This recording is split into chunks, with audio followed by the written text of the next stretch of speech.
Em resumo, driver, ele é qualquer tipo de informação que pode fazer preço. Pode ser falas de policymaker, pode ser um indicador pré-programado, que são os indicadores que saem no dia a dia, um CPI, um PMI, um payroll, alguma coisa desse tipo. Esses indicadores, eles fazem preço, são drivers, tá ok? Existem vários tipos de driver, a gente vai se aprofundar nesses tipos de drivers aqui nos próximos slides, vocês vão curtir. Mas é bem simples de identificar o que tem um driver. Eu não vou me aprofundar em todos os tipos de drivers que existem com vocês hoje, porque tem muito driver, mas quando eu falo que tem muito driver, tem muitos drivers mesmo. Posso falar que tem centenas de milhares de drivers. Tem drivers que são criados do nada, que aparecem, tem drivers que ficam ocultos por muito tempo, do nada reaparecem. Por exemplo, tinha muito tempo que não tinha nenhum tipo de tensão geopolítica. Uma tensão geopolítica é um driver. Pensa em driver como se fosse um trigger, como se fosse um trigger para fazer preço, para movimentar mercado. Isso é um driver, tá? Então, toda vez que a gente fala driver, é alguma coisa que pode fazer preço, tá ok? Simples assim. Então, aqui a gente vai falar sobre event trading. O que seria event trader? O que seria um trader de evento? O trader de evento é um cara que só opera driver, que só faz operação de driver. Pode parecer, de primeiro momento, que é uma parada bem simples, mas trade de evento é um dos tipos de operações, é um tipo de especulação mais complexa e difícil que existe. E, além de ser complexo, é o tipo de especulação mais arriscada que tem, porque o driver, a interpretação para um driver pode ser uma coisa para você, mas pode ser outra para outro trader, para outro mercado, então isso é muito difícil.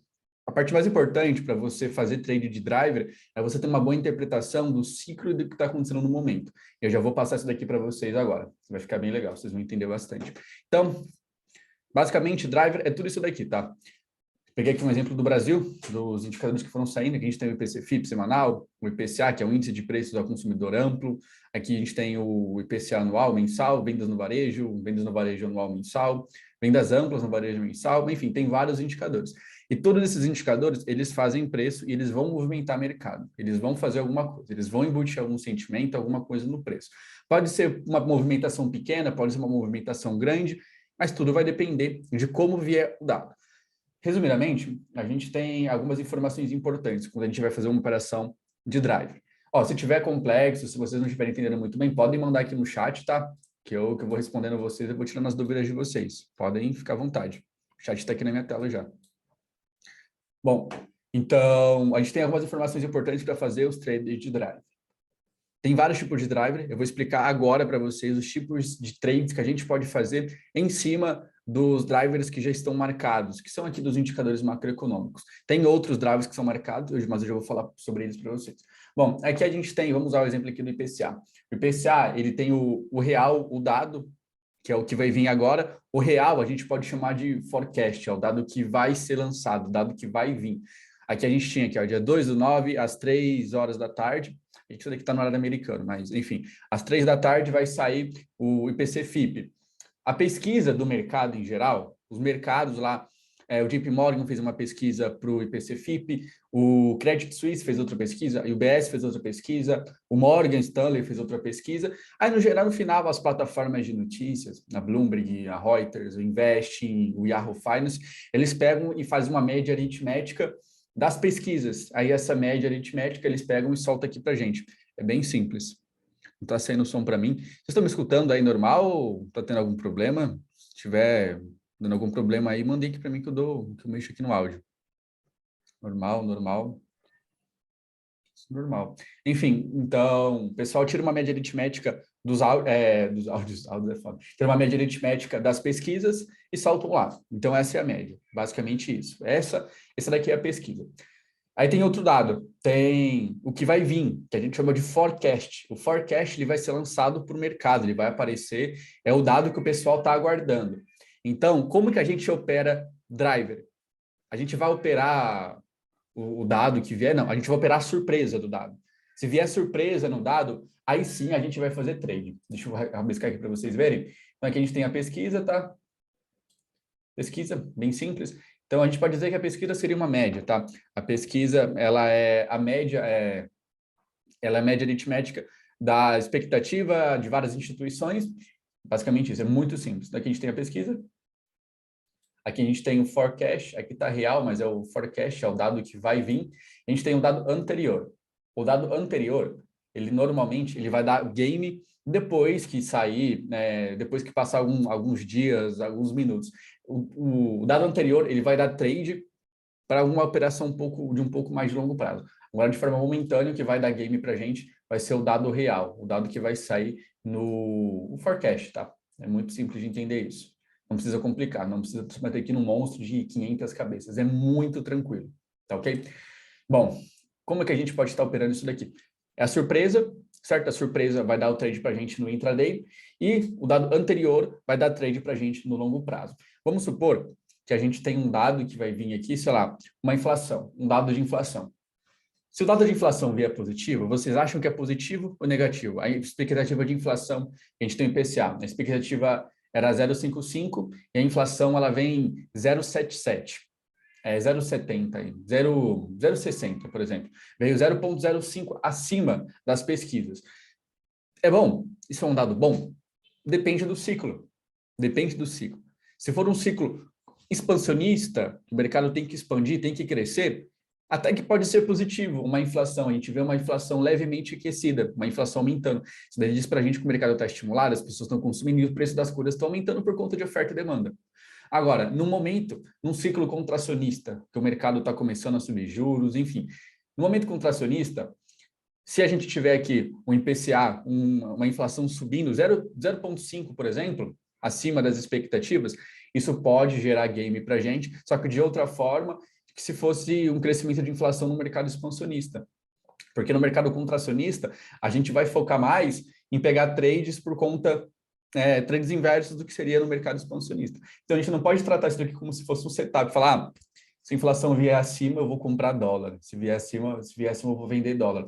Você tem que entender em qual ciclo você está para poder estar fazendo um trade de driver. Essa é a parte mais importante para vocês conseguirem ganhar dinheiro com driver, tá ok? E o mais legal de você operar driver é que você consegue colocar literalmente, você pode pegar um alarme que, olha, você abre o seu telefone e coloca um alarme que fala assim, ó, eu vou operar às 11 horas da noite do dia tal, tal e tal, por conta que vai ter driver e tal em determinado país. Isso é muito legal. Isso daí vai ajudar bastante vocês. Pessoal, principalmente o pessoal que está começando, que fica caçando trade onde não tem trade. Isso daqui vai ajudar você a fazer filtros, vai ajudar você a pegar apenas as melhores oportunidades de operações no mercado. É muito legal, isso é muito bom. Enfim, indo aqui para o próximo slide, então a gente precisa entender qual que é o ciclo que a gente está passando. O ciclo, basicamente, que um país está passando, ele é ditado pelo governo. Então, o governo, a gente pode dividir por duas pontas. A gente tem a parte do governo que estabelece a política cambial e a política fiscal, e a gente tem a parte do governo que estabelece a política monetária e a política monetária e tinha um outro que me fugiu o nome agora, mas são as mais importantes, tá? Vou colocar aqui para vocês, depois vocês tiram um print. Vai tirando um print do que isso aqui é muito importante, tá? Então, vamos colocar aqui o governo, a gente pode dividir ele em duas partes. De política, o governo tem aqui a parte que define a política fiscal e a parte que divide política monetária. Tem outros dois tipos de políticas, mas eu não vou me aprofundar neles. Também são coisas que não vão mudar muita coisa, que não vão dar muito game para a gente. Mas, por exemplo, só para você entender um pouquinho melhor, a política fiscal é a política que o governo mesmo faz, que o presidente, que o ministro da Economia acaba fazendo em junção com o presidente do país.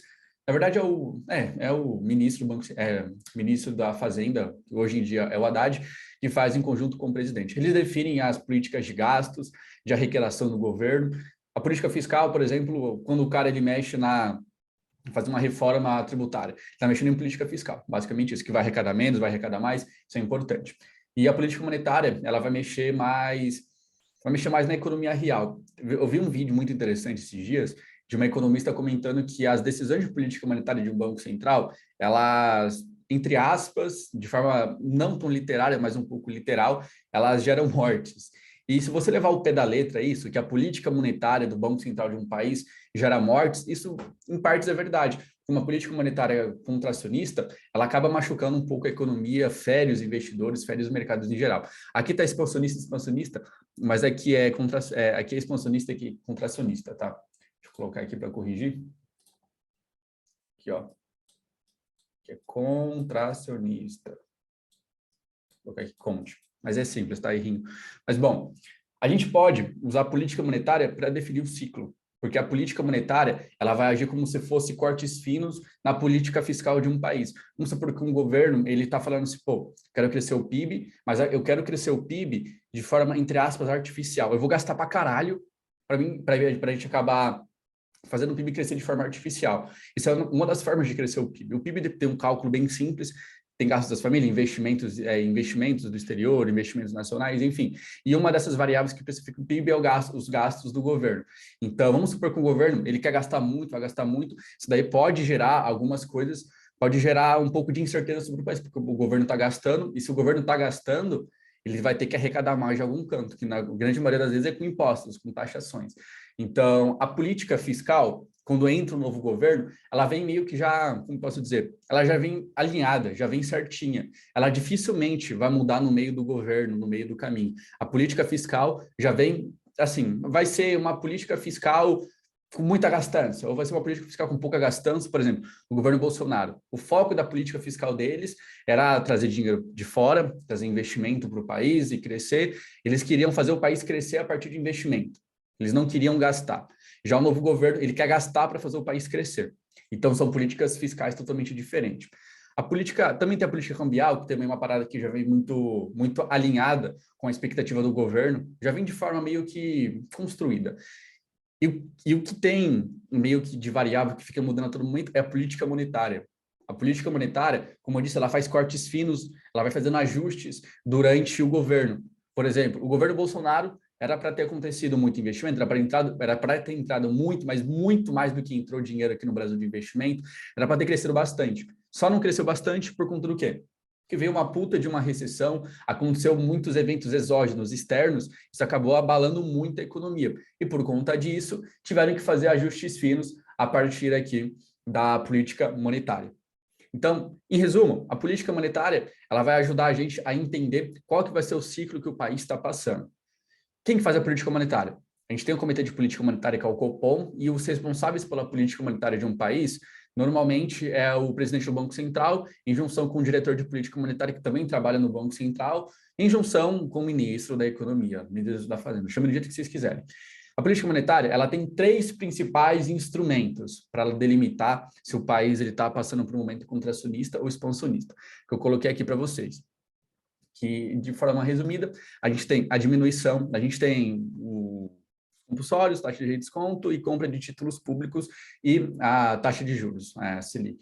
Então, aqui a gente tem, num ciclo expansionista, os bancos centrais, eles diminuem o recolhimento de compulsório, eles diminuem a taxa de redesconto e fazem recompra de títulos públicos.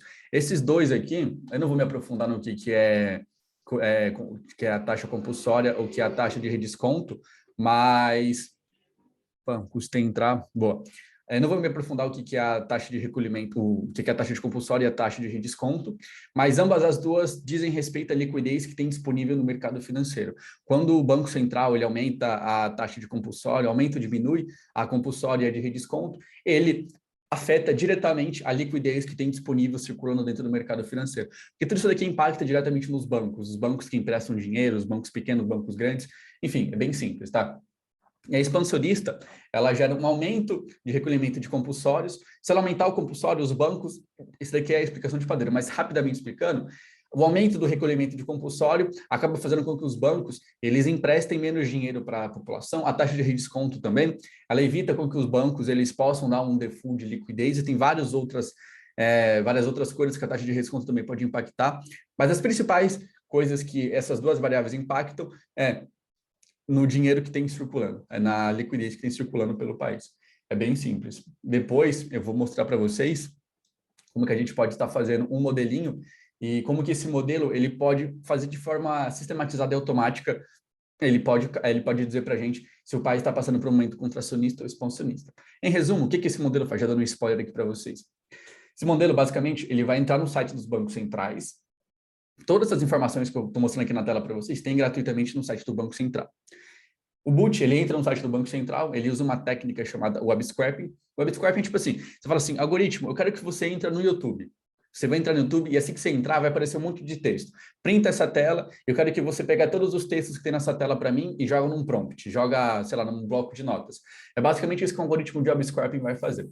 Então, esse algoritmo, ele vai entrar lá no site do Banco Central, vai printar várias informações de juros, informações de inflação, informações dessas taxas, informações de compra e venda de título público, e a partir disso, ele vai printar, ele vai começar a fazer o monitoramento. O Banco Central está aumentando os juros, está aumentando o compulsório, está aumentando a taxa de redesconto e está vendendo muito título público. Falta o quê? Para ele começar a ficar mais contracionista e expansionista. Ele já tem atitudes mais contracionista e expansionista. É basicamente isso o que o algoritmo vai fazer. Ele é muito top, vocês vão gostar bastante de brincar com ele. Ele só tem um problema que ele acaba machucando alguns computadores, porque ele precisa de muito processamento. Mas fora isso, é tranquilo, é bem legal. Bom, sobre ciclo, eu não ia falar sobre política monetária aqui para vocês, não ia nem citar o que era isso, mas achei importante. Porque, como eu disse, você precisa entender o ciclo que você está passando para estar operando driver. Se você não entender o ciclo, você não vai conseguir operar driver. Eu vi uma parada engraçada, deixa eu voltar aqui um pouquinho em cima. Não, aqui para baixo tem um exemplo melhor. Aqui, ó. O pessoal fala assim, eu já vi muita gente dizendo que só para a gente pegar os eventos, é que muito antigamente aqui na Investing tinha só os tourinhos, agora é estrela. Mas antigamente o pessoal falava assim, pega só as notícias que tem 3 estrelinhas na Investing, deixa elas salvas, e se o dado vier positivo, independente do hora que for, se ele vier positivo, você compra dólar. Se vier negativo, você vende dólar. Ou seja, a galera te transformou essa porra num setup, mas não pode fazer isso. Você toma uma violinada de um payroll para trás e você fica aleijado pelo resto da sua vida no mercado financeiro. Isso é foda. Voltando aqui, você precisa entender o ciclo. Você falou assim, pô, Jeff, eu gostei do racional, é legal operar driver. Como que eu vou operar essa porra? Você vai operar isso mediante as fases do ciclo. Você já viu que a gente tem 2 ciclos, a gente tem o expansionista e o contracionista. E o mercado fica toda hora, vai para o expansionista, fica 1 ano, 2 anos do expansionista, depois vai para o contracionista, depois volta para o expansionista e vai indo. Às vezes o ciclo ele demora mais para trocar, às vezes ele troca mais rápido. Enfim, depende muito do que está acontecendo, do que tem de driver no momento. Ok? É bem simples. Então, a gente tem várias fases do ciclo macro, várias fases. A gente tem a expansionista e a contracionista. E dentro da fase expansionista, a gente tem 4 subfases. Dentro da fase da expansionista e contracionista, tá? Cada um tem 4 subfases. A gente pegar isso daqui, olha, isso daqui era uma foto que eu tirei lá da... Putz, esqueci o site, era de uma gestora, mas depois eu passo para vocês. A gente pegar e dividir isso aqui no meio assim, ó. Divide no meio. A gente pode dizer que aqui a gente tem expansionista e aqui a gente tem contracionista. E cada uma dessas fases, ela vai ter algumas peculiaridades, ela vai ter algumas peculiaridades, é bem simples de entender. Deixa eu pegar aqui, tem outro slide, deixa eu ver se eu encontro ele para vocês. Isso daqui era de uma aula da mentoria. Tá.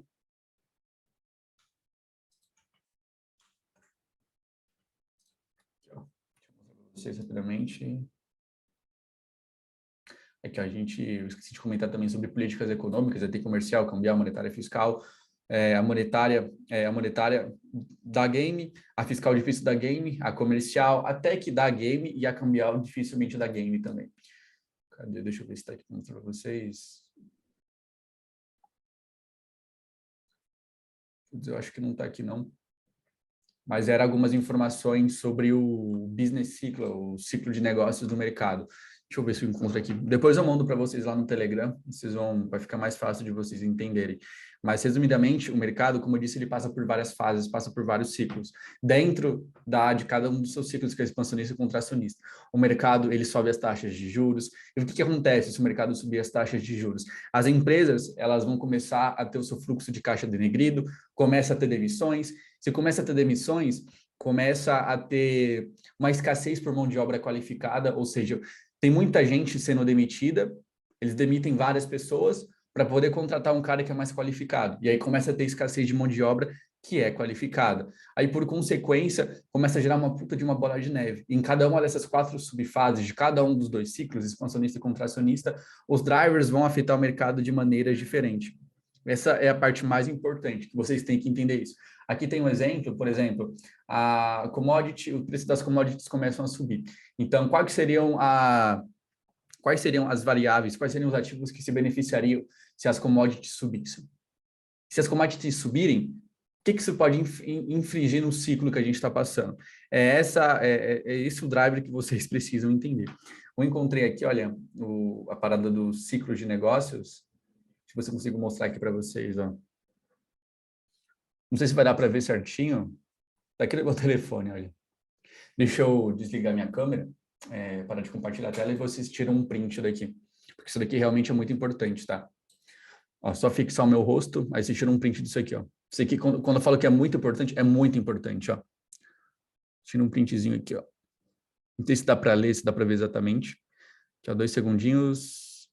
1, 2, 3. Aqui, quem printou, foi. Bom, é importante, tá? Quando eu falo que é importante, é realmente importante. Esquece o modelo, esquece tudo. Se você não entender como que funciona o ciclo de negócios, dificilmente você vai fazer cash no mercado. Porque o ciclo de negócios diz respeito à fase, à subfase que vai se valorizar ou se desvalorizar mediante o que está acontecendo no mercado agora, tá? Eu vou ler aqui para vocês, depois eu mando, tá? Não vou ser tão filho da puta assim. Depois eu mando para quem não conseguiu printar lá no WhatsApp ou no grupo do Telegram. Mas enfim, o mercado ele começa com as taxas de juros caindo, tá? Vamos começar por aqui. Se as taxas de juros caem, o que acontece? O mercado ele tecnicamente está começando um ciclo expansionista. Está caindo. Se as taxas de juros caem, o mercado se estimula, começa a ter começa a ter liquidez em circulação, começa a ter dinheiro em sobra. As empresas podem contratar mais porque elas conseguem pagar seus cupons de dívidas indexados a juros. Então vai crescendo, a economia cresce, as pessoas podem pegar dinheiro, as empresas podem pegar dinheiro para se financiar e vai indo assim. Depois, o crescimento econômico é estimulado, que foi o que eu comentei para vocês. E depois do crescimento econômico estimulado, a gente passa pela fase deixa eu ver aqui, aumento das contratações e aumenta a demanda por matéria-prima. Ou seja, aumenta as contratações, mão de obra qualificada começa a ficar escassa na próxima fase e as commodities começam a subir, porque as pessoas estão ganhando dinheiro, estão consumindo matéria básica, por exemplo. Isso daqui é um copo de plástico. Plástico, grande maioria, derivado de petróleo. Commodity sobe. As pessoas vão comprar mais plástico, vai rodar mais. Isso daqui Não, isso daqui não tem nada a ver. Eu vou mostrar isso aqui, mas isso aqui é para outras coisas. Mas isso aqui é uma caneta também, é plástico, um pão, uma comida, uma carne, alguma coisa do tipo. As pessoas compram mais. Se você tem um poder de compra maior, você não vai comprar sei lá, um frango para comer, você vai comprar uma picanha, vai comprar um filé mignon, alguma coisa do tipo. Enfim, entendeu a fase do ciclo que você está passando? Aí sim você vai poder fazer trade de drive. A próxima fase acontece a escassez de mão de obra qualificada, depois os salários dos funcionários e os preços das matérias-primas começam a aumentar, a inflação depois aumenta por conta que as pessoas estão consumindo e o preço das coisas, consequentemente, se valorizam, aumentam, oferta e demanda, uma parada muito simples.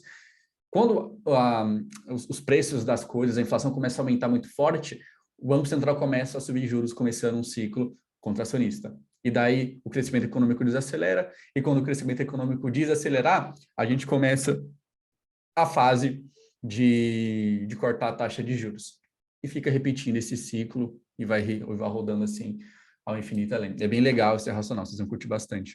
O pessoal mandou o print aí no chat. Boa. Depois eu mando aí para vocês também, um print bonitinho. Mas é isso. Bom, voltando para cá. Opa. Bom, aqui agora, eu não sei se ficou claro, mas me mandem aí no chat para me ter noção. Vocês entenderam o que eu passei até agora? Tem que entender a fase de mercado, o ciclo que o país está passando, e a partir do ciclo você tem que entender o subciclo. Você entendendo isso daqui, você fica rato, você fica ninja em trabalhar com o mercado.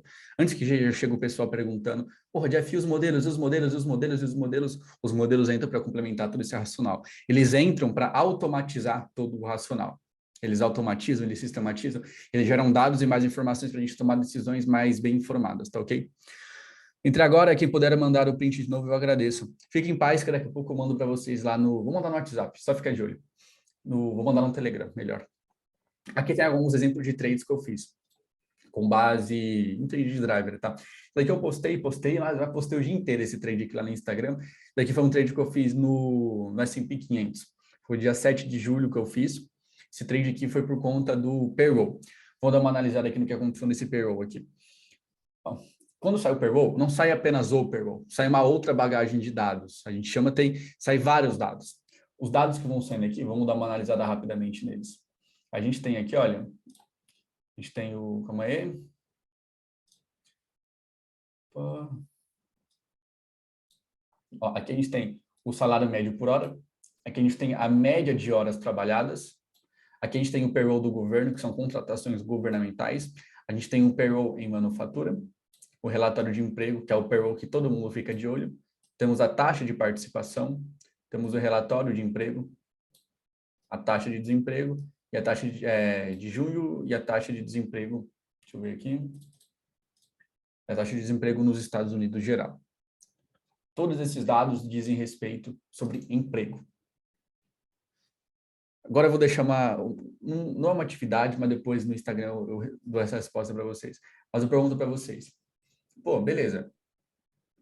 Se o mercado ele está com uma política monetária contracionista, usando o exemplo atual do mercado financeiro, a política monetária é contracionista para o mercado global, não é só o Brasil. Estados Unidos, França, a União Europeia inteira, lá o BCE. Então o BCE, o BCE, o BCB, o FID, vários bancos centrais, eles estão com políticas monetárias contracionistas. Quais são as variáveis que o Banco Central ele olha para falar assim, a gente apertou demais o mercado. O mercado está apertadíssimo, o mercado está contraindo para caralho. A gente apertar mais, vai todo mundo quebrar. Quais são as variáveis que o Banco Central olha para falar assim, vou desacelerar o aperto monetário? Quais são as variáveis? Ele olha para as variáveis que dizem respeito a tudo isso daqui, olha. As variáveis que dizem respeito ao subciclo de mercado. Então, por exemplo, a gente sabe qual que são, a gente sabe o que acontece num ciclo expansionista, num ciclo contracionista, expansionista. Expansionista é crescimento econômico estimulado, aumento as contratações por demanda em matéria-prima, acontece escassez de mão de obra qualificada e o salário dos funcionários e o preço das matérias-primas aumenta. São esses os ciclos. Agora, um ciclo expansionista. E também tem aumento de inflação. Enfim, ciclo expansionista, ele tem as taxas de juros caindo, o crescimento econômico desestimulado, as taxas de juros caem e o crescimento econômico é estimulado. Isso daqui é expansionista e o outro contracionista. O que o mercado vai olhar para falar, porra, velho, Banco Central, pelo amor de Deus, para de apertar o mercado, para de ter uma política monetária apertada, contracionista. Pô, o Banco Central, ele vai olhar para essas variáveis.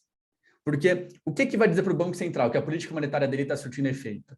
É isso aqui, é literalmente isso aqui que está na tela de vocês, olha. O payroll. Se a gente está num momento contracionista, o que deveria acontecer com as empresas? Fluxo de caixa diminui, demite pessoas, e é isso. Se a gente pega e vê um payroll estourando, pancando para cima, o que a gente pode parar para pensar? Está contratando pessoas. Se a gente vê aqui o salário médio por hora aumentando, quer dizer que as empresas estão tendo dinheiro para pagar mais funcionários. Se as médias de horas trabalhadas, elas aumentam, isso aqui, a média de horas trabalhadas não impacta tanto. Mas se a média de horas trabalhadas aumenta, quer dizer que está valendo a pena a hora trabalhada, porque estão pagando bem. O payroll do governo, depois eu falo sobre isso. O payroll de manufatura também, depois eu falo sobre isso. O relatório de emprego aqui é isso. É basicamente emprego. Então, se o payroll está vindo para baixo, está vindo fraco, o que a gente pode fazer? A gente pode falar assim, Banco Central com política monetária contracionista, vamos começar a cortar as taxas de juros. É esse o racional que a gente pode pensar do Banco Central. Isso daqui alivia um pouco a política contracionista do Banco Central. A partir disso, a gente pode pegar e tomar uma decisão muito foda. Que foi o que aconteceu aqui, olha. O S&P estava subindo. Na verdade, ele estava meio lateralizado desde que ele começou a subir. Eu fiz uma compra. Por que eu fiz essa compra no S&P? O S&P é um ativo de risco, as empresas que estão tendo dele, e as empresas dos Estados Unidos, eles fazem uma composição lá para o S&P, e S&P são empresas, tá? É um índice de empresas. O que a gente pode fazer? Eu peguei aqui, fiz uma compra por conta aqui. O Banco Central aqui, o payroll, ele veio abaixo. A expectativa era 2,25, veio 2,09. Veio abaixo, teve demissões. O salário médio por hora aumentou, mas aumentou pouco. Aumentou 0,2, o mais importante que foi o payroll. A média de horas trabalhadas aumentou um pouquinho também, aumentou 0,1. Enfim, o mais importante aqui foi o relatório de emprego, o payroll, e a taxa de desemprego que também aumentou. Foi o mais importante, o que mais impactou. Por conta disso, a gente pensou o seguinte, está tendo desemprego, está aumentando, a política monetária do Banco Central está surtindo efeito, uma política contracionista está surtindo efeito, então vamos comprar S&P. E a gente subiu comprado, e o dólar caiu nesse dia. Agora, se fosse uma política monetária expansionista, a gente poderia ter feito o inverso, isso é bem legal. Aqui tem outro exemplo, isso daqui foi foi no iene, a gente fez aqui uma comprinha de dólar. Aqui, a gente fez também com base em emprego. Na verdade, aqui era para mim ter entrado aqui, só que eu estava com muita dor de cabeça, que eu estava de ressaca aqui nesse momento, aí só fui acordar por aqui. Mas, bom, aqui dava para ter subido e comprado, o ADP veio forte, dá força o Banco Central a ficar mais hawk, subindo as taxas de juros, que faz o dólar ganhar força frente ao mundo todo. Mas eu acabei entrando por conta do PMI.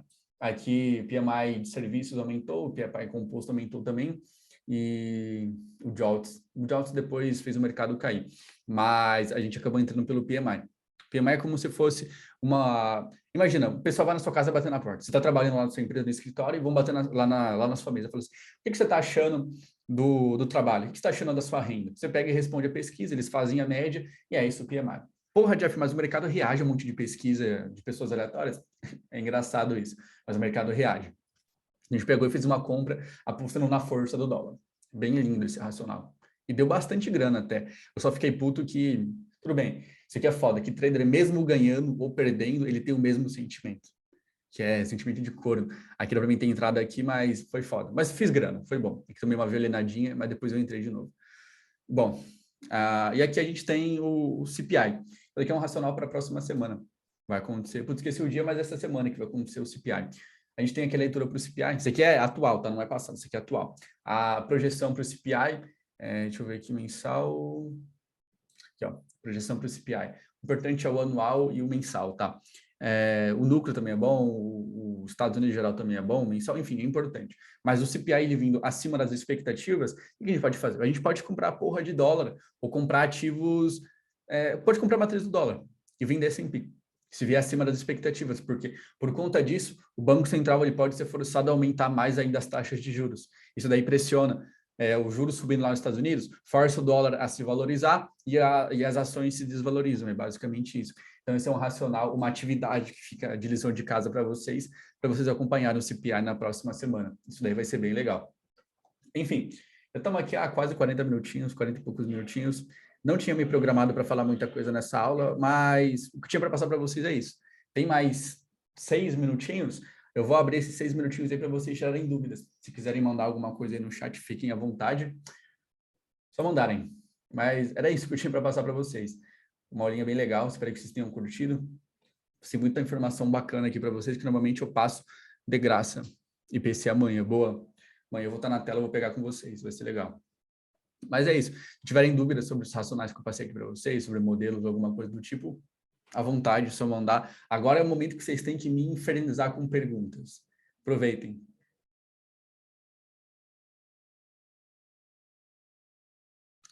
Bom.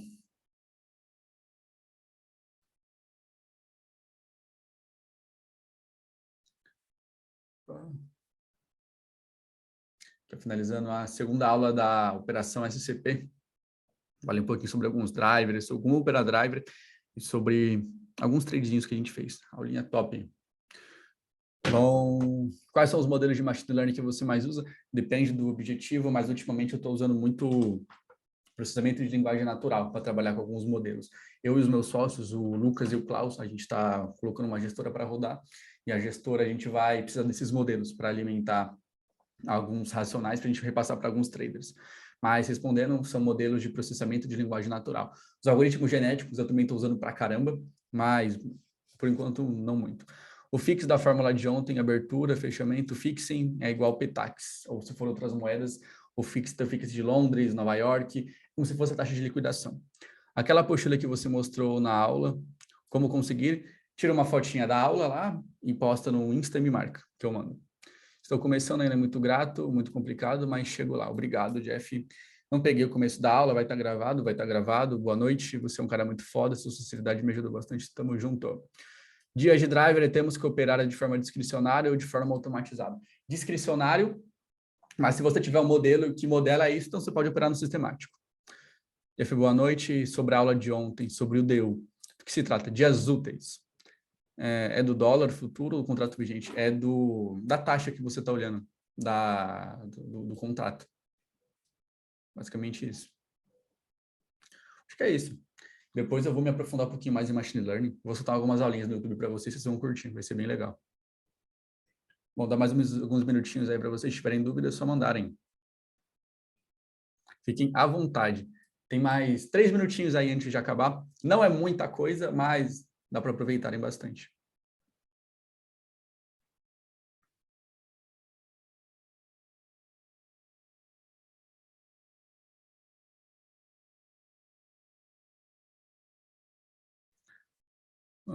Deixa eu ver. O que ler para chegar nesse nível? Tudo? Pode ser meio contraditório, mas leia de tudo. Quanto mais informação, melhor. Tem como estimar o IPCA com algum modelo? Tem. Só que a estimativa que você vai fazer com o seu modelo para o IPCA, ela não vai ser suficiente para você operar o forecast, mas para longo prazo isso é legal. Sobre overfitting, overfit é quando você tem uma amostra de dados e você roda um backtest nessa amostra de dados. Aí você fica otimizando os parâmetros, vamos supor que você tem um cruzamento de médias móveis, uma média curta com uma média longa. Quando a curta cruza a longa, você compra, e quando a curta cruza a longa de cima para baixo, você vende. Um exemplo, não faz isso que é uma puta bosta isso. Mas aí você pega ela, pega uma amostra para testar o modelo, e você vai colocar isso daí para rodar lá. Você vai ficar otimizando os parâmetros da média longa, média curta, até dar o máximo retorno possível nessa amostra de dados. Só que quando você tirar da amostra de dados e colocar numa conta real com dados novos, o modelo ele ficou viciado na amostra, ele só funciona na amostra. E fora da amostra, ele não vai funcionar. É basicamente isso que se trata o overfit. Onde você indica buscar essas informações sobre o mercado financeiro? Digo, os melhores. Informações, se for dados, melhor Bloomberg. Agora, gratuitamente pega do Google ou do Yahoo Finance. Agora, sobre conteúdo, espera que amanhã tem vagas para mentoria. Só fica ligado. Por que usa o vértice de 2 anos, no modelo da curva dinâmica? Porque é o vértice mais curtinho que tem mais liquidez. Mas também dá para usar de 1 mês, 2 meses, 3 meses, 4 meses, 5 meses, 7 meses, 8 e vai indo. Já tentou desenvolver modelos para criar o seu próprio consenso para os dados PIB? Sim, eu tenho esses modelos, eu uso bastante esses modelos, mas por racional que eu passei para vocês, para tradar o driver, não dá. O mercado não vai respeitar o seu modelo. E o mercado, ele só age em cima do forecast, ele não reage em cima do forecast do seu modelo. Tem estudado XGBoost, redes neurais, Van der Waals, regressão linear e elogio. É do caralho isso, continua. Pode continuar que é bom demais. Demorou muito para modelar em R? Começando, mas tá difícil. Cara, 1 mês eu já fiquei cracudo no R. Cara, automatizado operacional você faz pela Bloomberg. Faço pela Bloomberg, mas estou começando a fazer pelo Profit, que eu estou com uma parceria lá com eles. Daqui a pouco a gente solta lá para vocês. Qual modelo preventivo é mais eficiente? Depende do que você quer para dizer. Depende. Bom, tem um minutinho, acho que vai acabar. Eu vou encerrar aqui com vocês. E amanhã tem mais. Amanhã às 7 horas tem uma terceira aula e depois amanhã tem a quarta aula e a gente encerra esse ciclo. Vou ficar um tempinho afastado da internet do educacional por conta da minha gestora. E dia 17, 18, 19 e 20 vai ter um evento presencial para vocês da mentoria. Então, fiquem de olho, vai ser um puta de um eventaço, vai ser lá em Santa Catarina. Todos vocês vão ser bem-vindos, depois podem mandar mensagem que eu mando ingresso para vocês, vai ser bem legal. Tentar responder aqui a última. Fiz um modelo com média da diferença da VWAP e operando distorções. Isso não é um modelo. Quais modelos iniciais para